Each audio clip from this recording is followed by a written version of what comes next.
Hey, RetconRaider here, and welcome back to Battle Brothers Season 3, where today, I was trying my best to conserve cash to save up 10k for that next wagon upgrade, but I saw a witch hunter up for grabs for 1200 and I just could not resist, so a big raider welcome to Alois, our new greedy witch hunter. Which is an unfortunate trait, but I feel like the 3 stars in range makes up for it.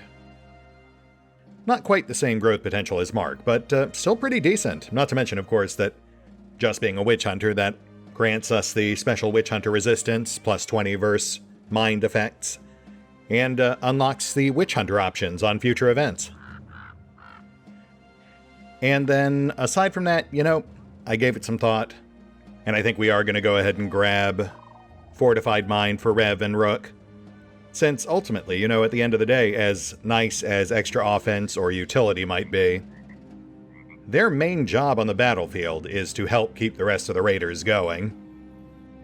And that's just going to be a whole lot easier to do with 100+ resolve.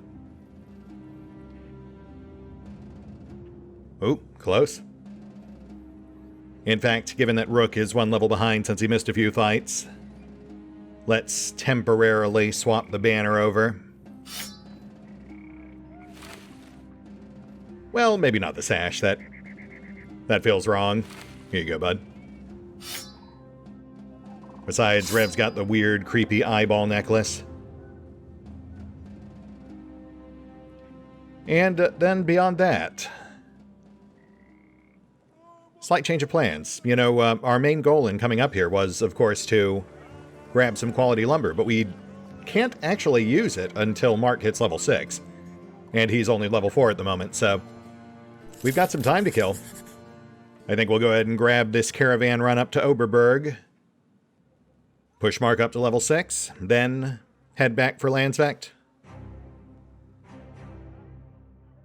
Yeah, I mean, we've been doing okay thus far, but we are way behind the curve when it comes to gear in particular. We have no famed items, we have very little in the way of top-tier nimble armor. So my tentative plan here is to take the caravan up to Oberberg, then head for Helvik, and kind of feel things out from there.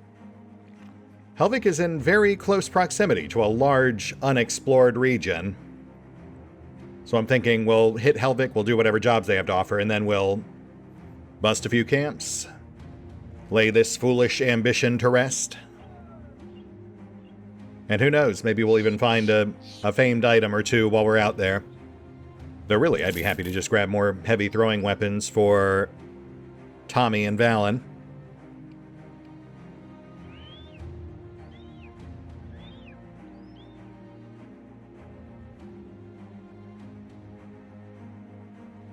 And Oberberg in sight. Nice and clean. You've made it to Oberberg. You drop off the goods and collect your pay. A job well done.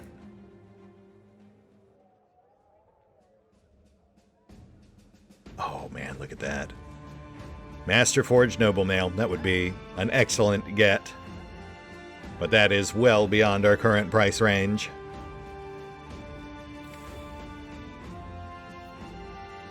Nothing notable on rumors. Yeah, I guess it's just trade goods. Bags of salt, we'll take them. Decent price on tools. Might as well grab some while we're here. Yeah, I'm also starting to put some thought towards who our future non-combat retinue members might be. Obviously, we'll want recruiter at some point, at least temporarily, for the big ticket hires. But long term, I'm thinking paymaster, since we have a couple of greedy guys at this point. Scout's not bad. Not sure for the last. Agent, trader, alchemist, perhaps?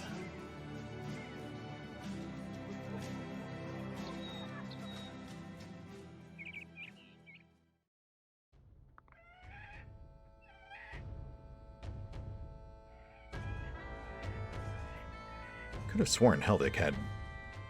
Yes, there we go. Alright, Helvik it is. Ooh, hello there. Thralls, Reavers, and Warhounds. Oh, never mind. Yeah, you can have them. Direwolves? Yeah, sure, why not?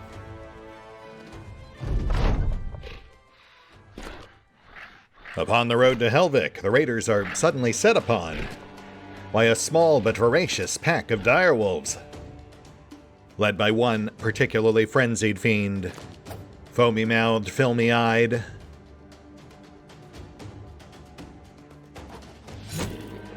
Val quickly singles it out. A pair of throwing axes thudding into its frame. Bowman follows his lead, as does Mark. An arrow protruding from its side, a bolt from its knee. Drakiith disembowels the first beast to reach the raiders' line.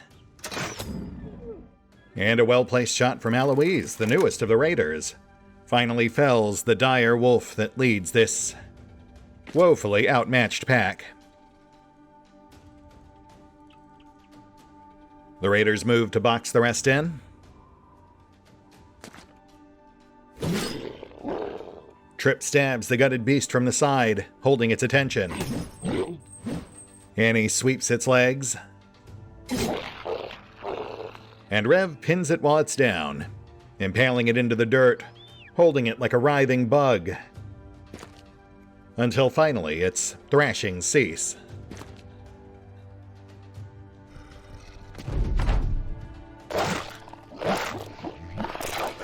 Cetrus and Val move up, shields at the ready, warding off wild, frantic strikes. And the rest of the raiders move in. Once the wolves have worn themselves out.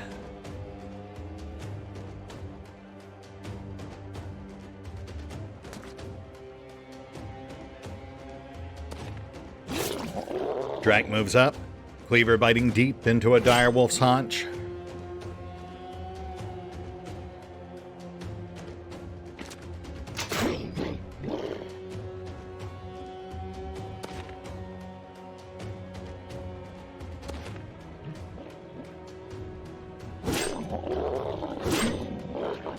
Cetrus cuts the wounded wolf down.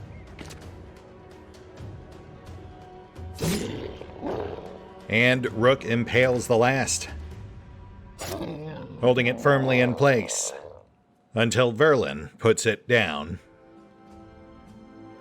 And look at that, easy level up for Arrow. Also some assorted parts, we'll take those. We actually could use the food, as distasteful as it may be. And you know what, level 8 for Arrow, might as well grab Fearsome. I am hoping to pick that up on pretty much all of our characters minus the throwers. The thrower's job is basically just to slaughter people as quickly as possible.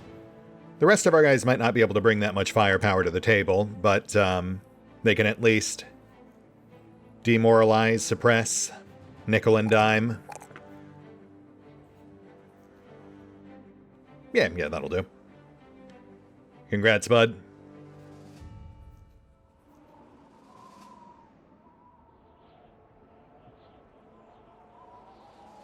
Oh, nice. I mean, nice for us, bad for Helvik. That actually will let us complete our current ambition.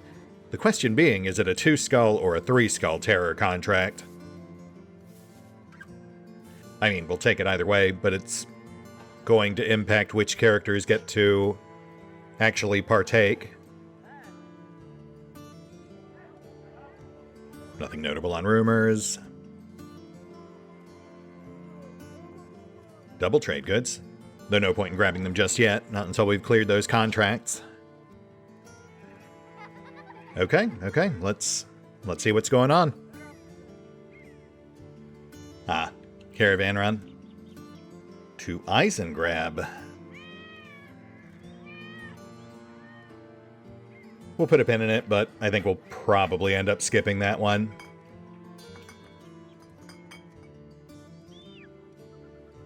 Which means this must be our terror contract.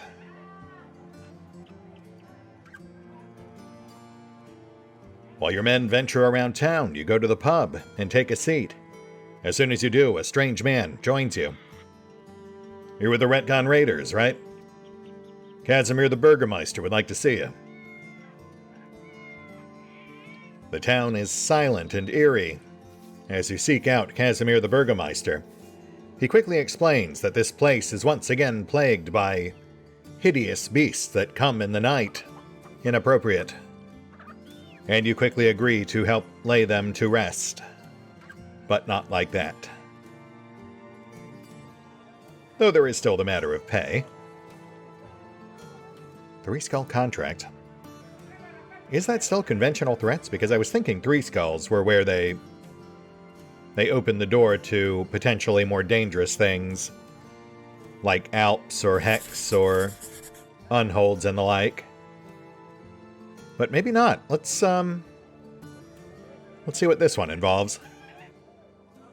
I mean, I guess Alps, it would make sense to segregate as a separate type of quest. Since you have to find them at night. Oh, well, okay. 10 direwolves. I mean, dangerous to be sure, but certainly nothing we can't handle. Though 10 strong, they'll definitely try to flank us. We should probably adjust our line a bit. Maybe pull the rookies.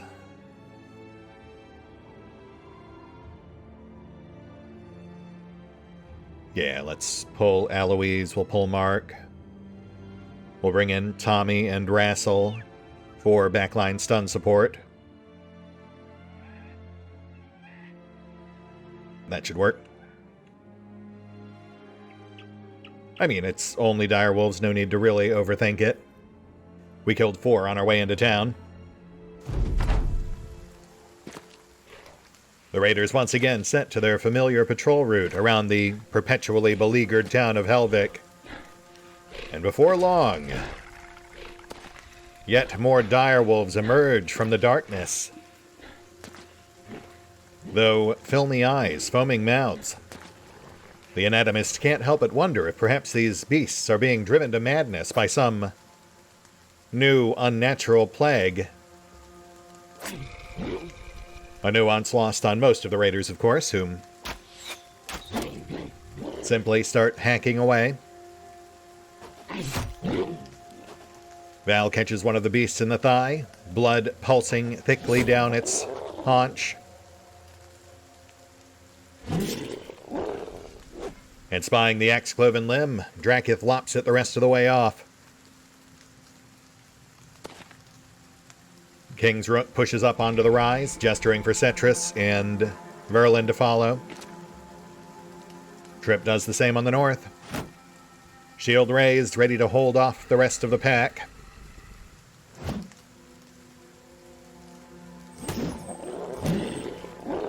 And he strikes a wolf in the leg. A sickly crack as some joint pops out of place. Rev quickly capitalizes, coming in from the side, driving his pike between its ribs. Cetrus and Verlin step up. As instructed, ready to hold the south. Though these beasts might be too smart to walk into Verlin's spear. I have noticed they tend to try to avoid it. Oh, maybe not. A frenzied fury of fangs and claws ensue. Scrabbling strikes failing to find their way past the raiders' defenses.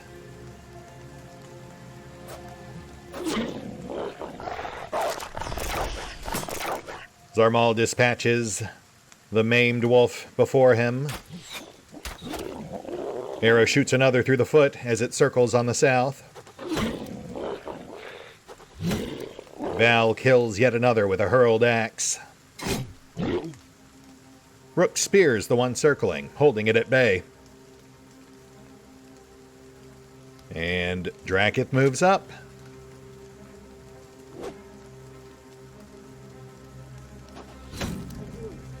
Tommy finishes the one on the south.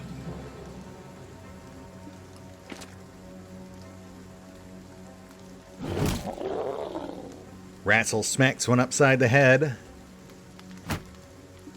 whilst Trip just keeps holding that rise.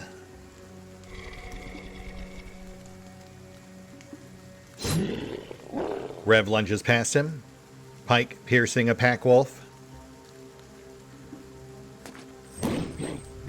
And he supports Drak.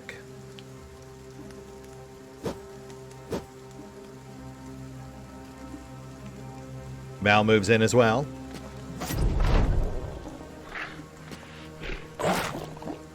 And the Furry Fury follows through.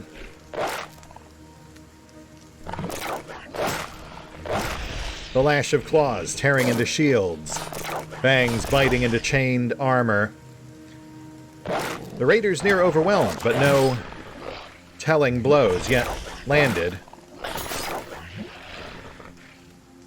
Though some of our armor is getting a mite bit thin. Zarmal reinforces the rear. Rook shears an ear.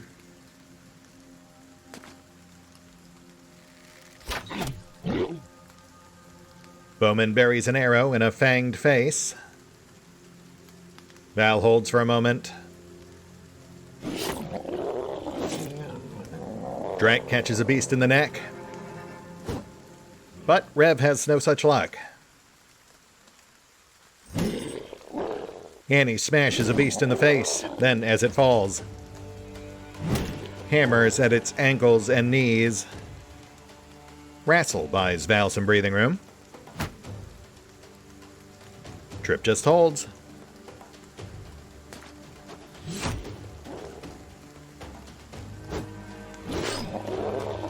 Cetrus guts the last beast on the south.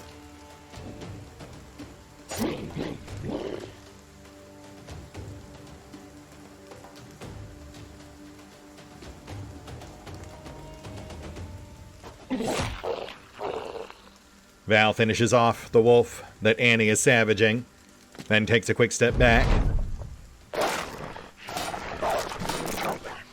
And the rest of the predacious howlers push back, tearing at leather and chain, but never quite finding the precious flesh beneath. As one by one, they are dispatched. One by Zarmal, another by Rook.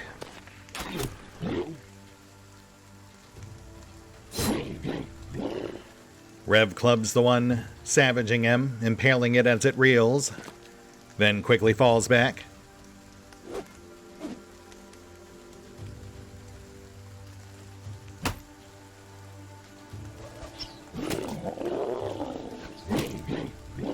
Val assails it with stones, striking its knee, its scalp. And Annie puts it down.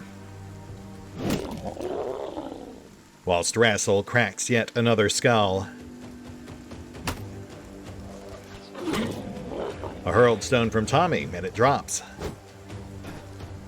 Only one yet remains, and the raiders swiftly descend upon the predator-turned-prey. The foam yet still flecks its scarred face. Its filmy eyes flit about frantically.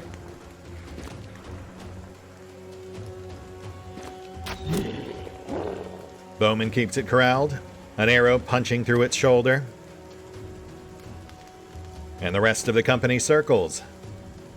There's some chatter from the anatomists about potentially taking it alive. But the rest of the raiders know better.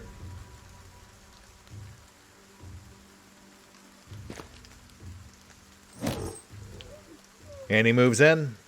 One last flail and the furry beast is felled. A job well done. Easy level up for Annie and Tommy both. And my goodness, no shortage of pelts.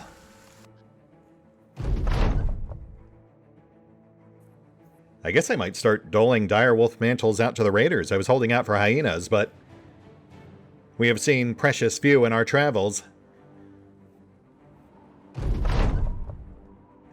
And ambition fulfilled. Fantastic. Having dispatched yet another band of beasts, you find yourself pondering the nature of your ancestors. Here you are, organized, armed, and armored, world-traveled, experienced in matters of war and combat, and yet the monsters of this world still serve to be as dangerous as ever. Your ancestors, what did they have?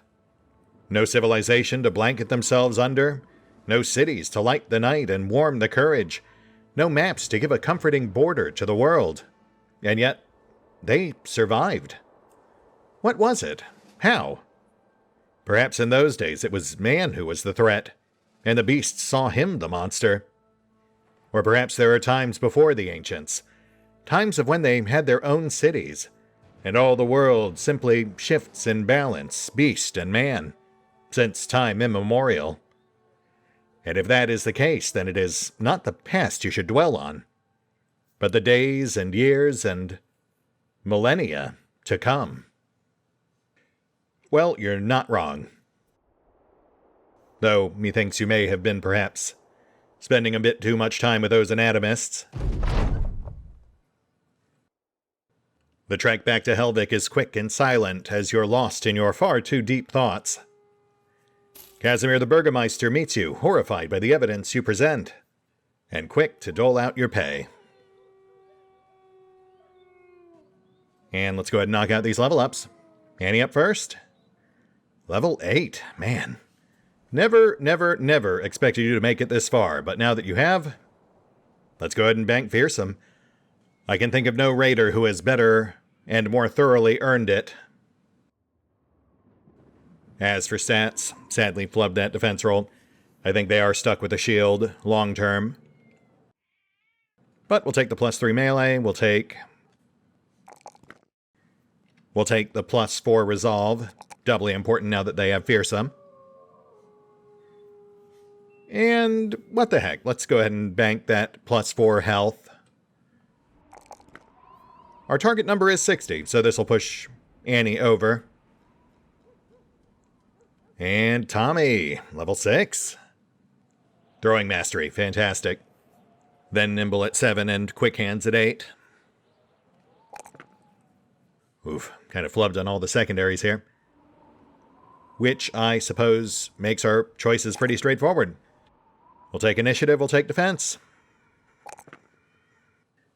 That's it for level up, so yeah, let's hit the pause button real quick. We'll have to wait till morning anyway.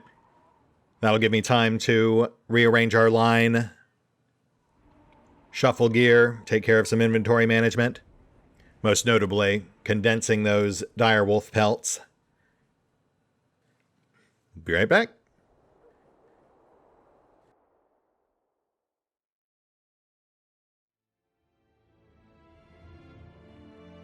And we are indeed back. Rested, re-equipped, and ready to go. And speaking of backs, you may notice some nice new additions to our arsenal. You know, we had 6 of these things to go around. We really don't need that many for the Battle Forged. I figured, what the heck. Which does mean at this point that Random now has 3 faces for those keeping track. I guess we'll see if we can get him a treant shield, maybe some sort of beast-headed flail. Turn him into the true abomination he was always destined to be. That said, let's get out there. As always, pushing the envelope. Who knows what peril we'll face in these polar hills? I'm gonna guess barbarians. I think that's what we saw out there last time. Might balk at full-on chosen, but I'm ready to take on just about anything else.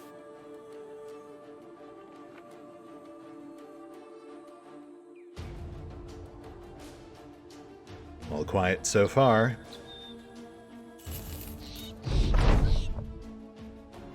Mark Giemza hails you down and says that there's something you should come take a look at. Surely something that's out in all this ice and nothingness is worth seeing. The sellsword brings you to a cavernous hole in the ground. He lights a torch and steps into it, and you follow. There, at the bottom, you find a few more of your men. They're standing around what looks like a sarcophagus made of ice, except there's no lid. A frozen blackness cakes the edges of the container. In the corner of the room is an icy corpse stuck to the wall. His hands are at his sides and icicles of blood run from his wrists. Adjacent to it is a pair of clothes hanging from ice hooks, but there is no body attached. A trail of blood leads from the clothes to the other man, then back out of the cave. "I don't know what to make of this, sir," one mercenary says. "You ask the men if they've seen anything in their scouting, and you mean damn near anything.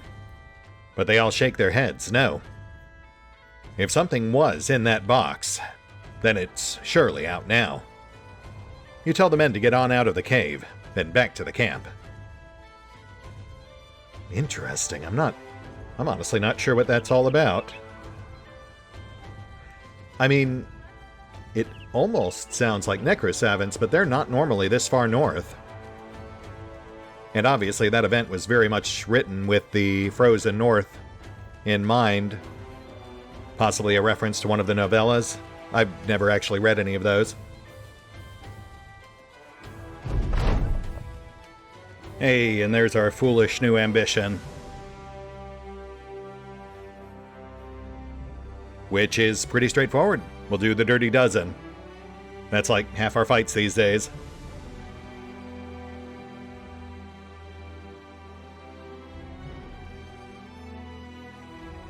No luck on camps yet. That's a bit of a bummer. Faint animal tracks. Ooh, and fresh ones. Oh, and here we go. Northern Jerts with many barbarian thralls. I was hoping for something a bit more serious, but sure, we're already here. Might as well take them out. Curiosity piqued by the cryogenically preserved cadaver. The anatomists continue patrolling the area around Helvik, soon stumbling across a curious collection of jerts. Their supplies a mite bit low. The raiders briefly confer, then descend upon the barbarian camp.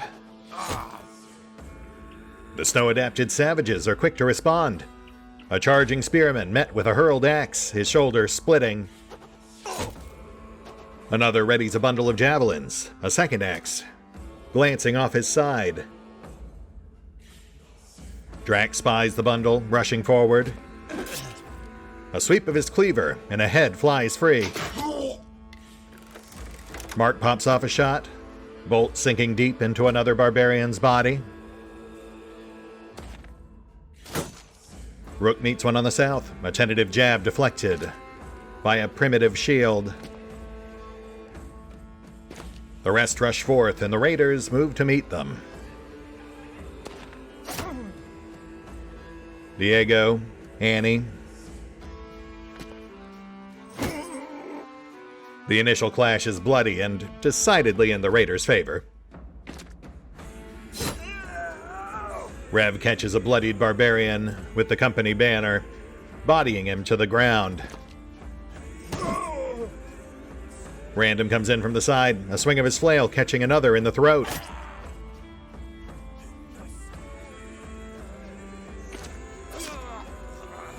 Zarmal darts in, curved dagger catching a spearman neath the ribs. Bowman takes aim. The shot flies true, arrow glancing off the rim of the shield and sinking into the target's eye socket.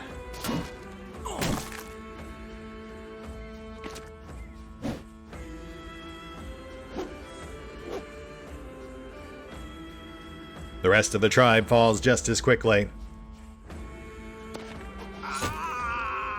One to Valin's axe.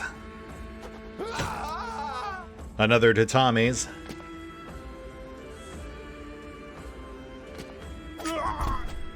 Zarmal slits a throat from behind. And Drakiith decapitates the last. The poor primitive tribesfolk never stood a chance. And yet, as the raiders pick through their belongings, any sense of sympathy is quickly lost. The bloodied bundles of silverware making it clear that, were the tables turned, these warriors would have certainly shown no sympathy towards their slayers. And thus, silver secured, the raiders push on.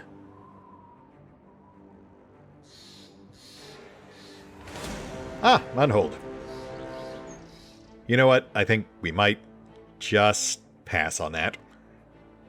Ooh, and an icy cave. Oh man. That's a legendary location, one which we are definitely not ready to deal with just yet. But we'll put a pin in that for later. And I guess at this point we're just kind of curving back around to the north. I guess we'll head for Tangval. Oh, and look at that. Tribal camp. A plethora of barbarian thralls and our very first barbarian drummer. Ooh, that's fun. Thralls aren't really much of a threat at this point, so I think we can go in a bit heavier with rookies this time. Bit of a risk, obviously, but I do want to make a habit of rotating on a regular basis. Make sure all the raiders get at least a little time out in the field.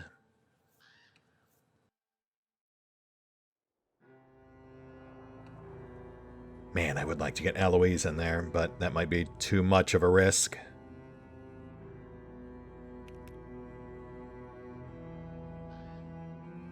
You know what? Let's go for it.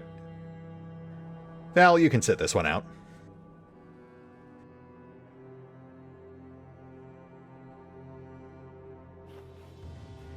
Opting to avoid the strangely shaggy unholds, lurking ever further out into the frozen wastes, the raiders double back, but soon find themselves drawn by the sounds of strange, resonant drums, rolling like thunder over the surrounding snows. Oh my. Wow. Okay, well, you know, I may have, underestimated the scope of the threat here. But we're in it, so, you know, good luck, raiders. I believe in you. As the raiders draw near, they see frantically gyrating figures dancing about a tribal campfire, driven by some primal rhythm of nearby drums. Then, suddenly, it stops. A set of eyes falls upon them, then 2, then 4, then 8. A hurled axe from Tommy splits the side of a charging spearman, and the battle is well and truly underway.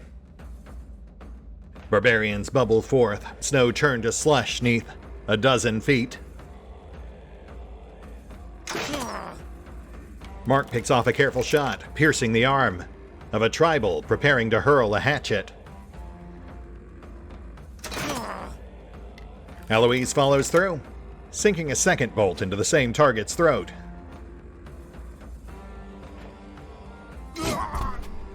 Rook steps up, a quick jab, and the first foe falls. And like that, the dam breaks, the hold is released. Trip rushes in, knifing a wounded warrior.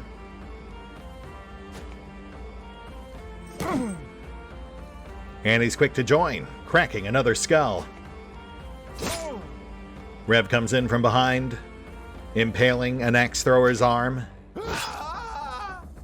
McLouch meets one mid-stride, using the momentum to decapitate his foe. Random rushes in next, flail stoving in an unfortunate face. Verlin holds the south. Zarmal the north. Quick to knife the first target that comes within reach. And the tribe finally finding their collective wits, driven by the primal beat of the drums beyond, begins to strike back in earnest. Albeit without the skill the raiders have thus far displayed.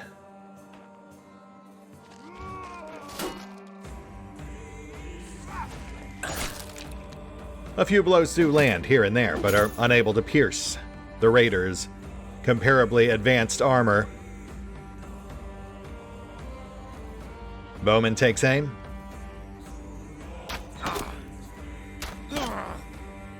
Two quick shots and arrows appear as if by magic in a target's side and face. Zarmal pushes up, flensing another foe's shoulder to the bone. Tommy moves up. A lobbed axe, and the arrow-riddled ruffian falls.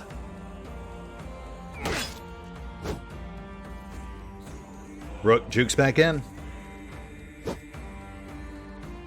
But alas, his jab goes wide. Mark scans the field. A quick step up. A bolt loosed into a barbarian's side. Alois steps up after. Another bolt loosed. Another barbarian falls. The drums continue to pound. As Rev runs another ruffian through.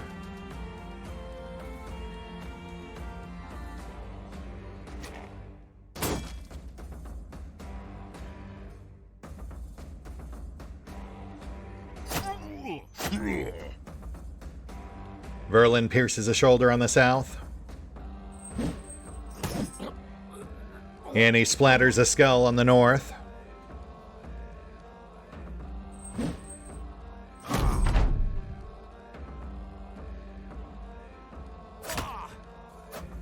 And the tribal thralls continue their futile efforts to push back the tide.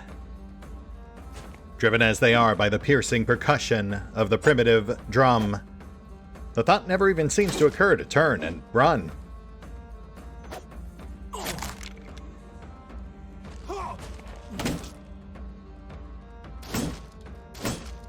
And bit by bit, they begin to gain some ground.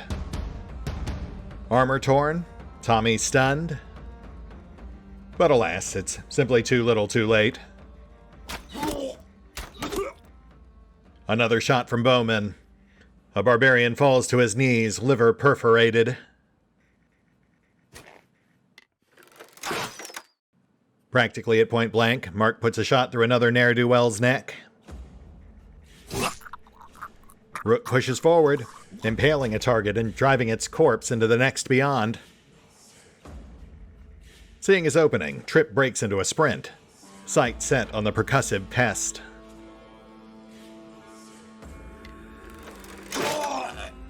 Alois casually cuts down another on the south, pausing just briefly to reload his bow.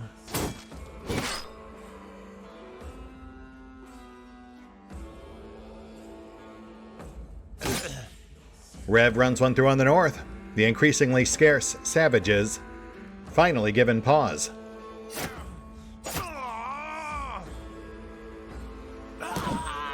And he deftly splatters another skull, brain spewed across the bloody slush. Random likewise slaughters one on the south.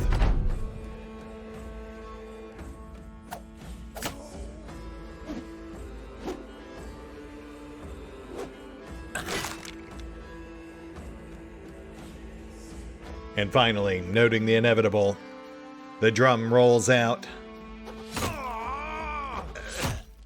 Its wielder scampering haphazardly for the hills. And yet, even without, the raiders find a rhythm of their own.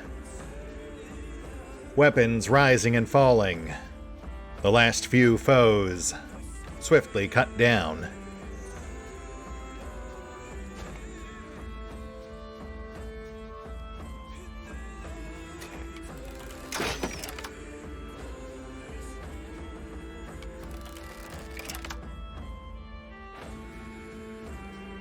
Sight set on the rousted rhythmist, McLeod stows his sword.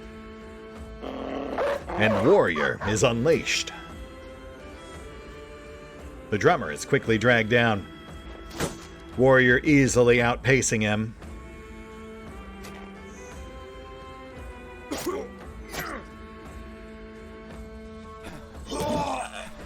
Verlin and Random make short work of the last savage on the south. The one on the north breaks away, stumbling through sanguine-stained snow.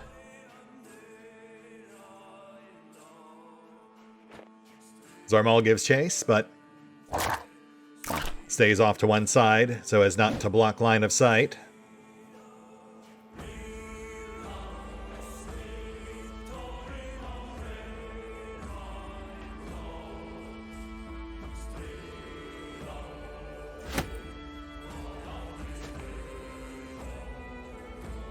Bowman steps out to one side, sighting down an arrow. A final shot. The warrior on the north staggers and falls.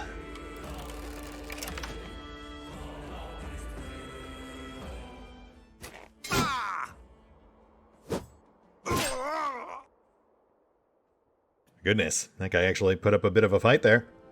Good for him. But it is done, with a well-earned level up for McLeod and for Rook. Oh, snap, and look at that. The Trusty Crusher. Our first famed weapon. And of course it had to be a pole hammer, the one weapon we're not really set up to use. Man, we just gave Rassel Mace Mastery too. If we had just gotten this slightly sooner, I would have happily gone hammer. Ah well, still happy to have it. Plus our other assorted goodies. Honestly, aside from the hammer, not much else of note. The valuable furs, the gold. And then beyond that, it's just a bunch of vendor trash.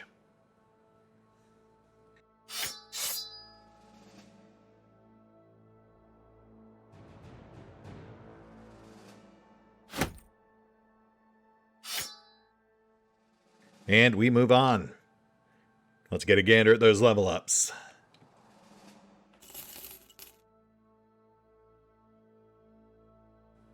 McLeod up first, and honestly, I'm not entirely sure where we're going with him just yet. Oof, especially with that flubbed defense roll. But we'll round a few other things out. Melee, initiative, fatigue. All good gets. We'll sit on the perk for now. And Rook? Oh, look at that. Instantly over 100. And then, yeah, pretty straightforward here. Actually, let's go ahead and double up on defense. Does seem a shame to squander that +4.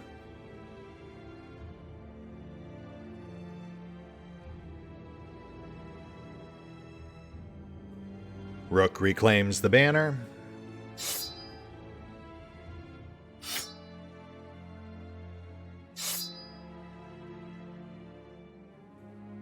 Man, and I am really not sure what to do with that pole hammer. Like, none of our characters are currently suited to use it. But it does seem a shame to just leave it sitting. I'll have to give that some thought.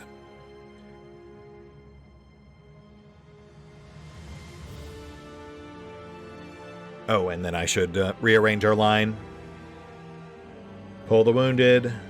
Swap in fresh meat.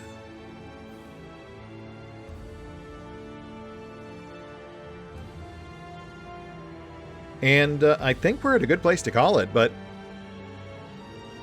we did just complete our second ambition, so let's push on just long enough for that to pop.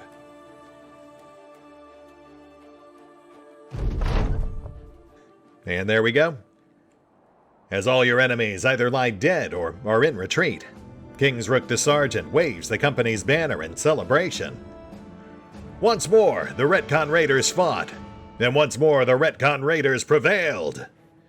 Raucous cheers echo him all around. You soon discover that your recent battle is the talk of the local towns and villages. Whenever they stop at a tavern along the road, the brothers find that drinks are poured when the story of that battle is told. And the more the telling is embellished, the more freely the libations flow. 2 ambitions in a single episode. Not too shabby. I mean, look, I wish we'd gotten some more interesting fights out here, but I'll take what we can get. Especially with that lovely loot to boot. That said, this does feel like a good place to call it. Sadly, we are out of inventory space, so we're apt to head back to town next time round. Though, I think a number of the items we're carrying are also relatively low value. So perhaps we can eke out a bit more space. Enough for one more fight, perhaps, before we return to the regular routine. But, of course, that's for future Raider to worry about. For now, we hit the pause button, I'll take care of all that stuff off screen, and we will pick up here next time. As we push past day 50, and start marching towards our first major crisis event, which I do feel like we're woefully under-equipped for, but then again, we've done okay thus far, so who knows? I guess we'll see.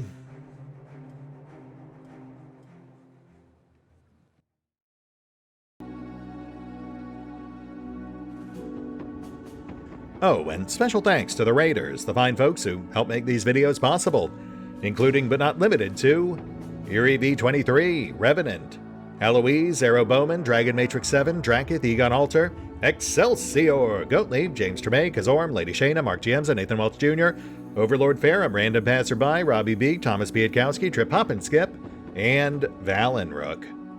Thanks for your support, guys. That said, if you'd also like to help support the channel, then feel free to push the buttons that do the things. Trust me, it does make a difference. Or you could even check out the PayPal, the Patreon, the Nexus GG, or the YouTube memberships. Links are in the description.